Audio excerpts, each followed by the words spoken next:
Salut les juristes! Aujourd'hui, on se penche sur l'arrêt Les Maréchaux du 10 juillet 2007. Dans cet arrêt, la Cour de cassation pose le principe que si la règle selon laquelle les conventions doivent être exécutées de bonne foi permet au juge de sanctionner l'usage déloyal d'une prérogative contractuelle, elle ne l'autorise pas à porter atteinte à la substance même des droits et obligations légalement convenus entre les parties. Ça vous semble difficile? On va décortiquer tout ça ensemble.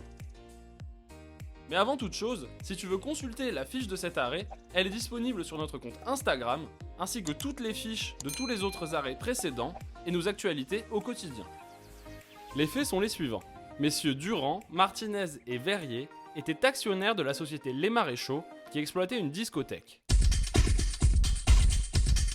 Ceux-ci avaient cédé leur participation à Monsieur Fromont, déjà principal actionnaire de la société et exerçant aussi les fonctions de président du conseil d'administration de la société Les Maréchaux. L'acte de vente stipulait que chacun des cédants garantissait à Monsieur Fromont, au prorata de leur part dans la société, une participation en cas d'augmentation du passif résultant d'événements à caractère fiscaux dont le fait générateur serait antérieur à la cession.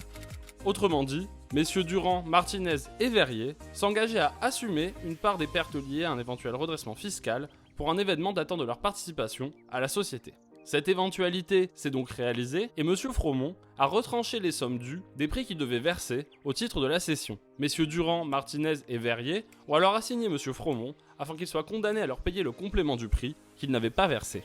La cour d'appel va alors faire droit à leur demande, au motif que Monsieur Fromont ne peut sans manquer à la bonne foi se prétendre créancier à l'égard des cédants, car dirigeant et principal actionnaire de la société, il aurait dû se montrer particulièrement attentif à la mise en place d'un contrôle des comptes et à délibérément exposer la société au risque à l'origine de son redressement.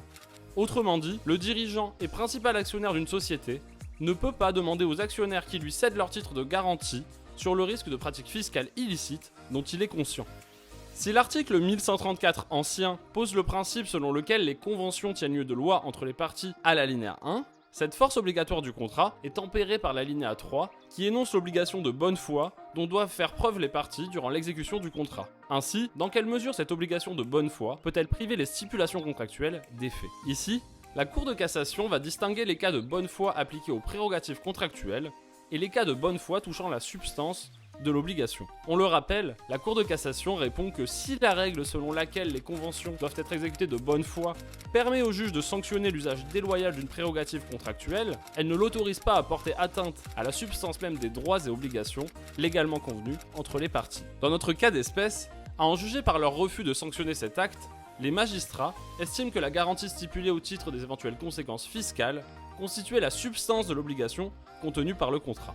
En effet, les parties ont librement stipulé que la vente des parts se ferait en acceptant le risque d'une participation à un éventuel redressement fiscal.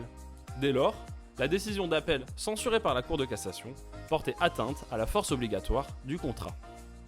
Dans ce cas, qu'est-ce qui, par opposition, représenterait l'usage déloyal d'une prérogative contractuelle? Ce serait par exemple le cas d'un créancier usant avec mauvaise foi d'une clause résolutoire. Cette utilisation d'une prérogative contractuelle pourrait, elle, être censurée par le juge.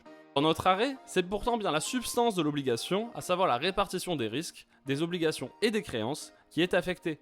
Bien que le gérant d'une boîte de nuit, actionnaire majoritaire de la société qui l'exploite, ne puisse pas être considéré comme un acheteur étranger qui n'est pas au fait des pratiques fiscales de la société, les actionnaires qui acceptent d'assumer une part du risque de cette société ne peuvent invoquer la mauvaise foi pour demander à ce que certaines clauses soient censurées. Alors bien que la question de la frontière floue entre prérogatives contractuelles et substance du contrat ait été critiquée par les commentateurs, il faut avouer que cette décision œuvre pour une meilleure prévisibilité des contrats et ainsi une meilleure sécurité juridique. Voilà les juristes, j'espère vous avoir été utile. Quant à nous, pas de réduction de nos obligations pour la semaine prochaine, on se retrouve donc lundi, et d'ici là, filez droit!